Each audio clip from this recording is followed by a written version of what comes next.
Примерно минуты 3 прошло.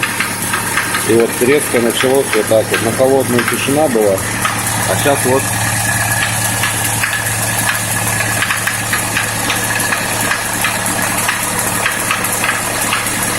потом прогреется как бы почаще.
Ну вот прогревается и начинает стучать где-то вот в области здесь вот, то есть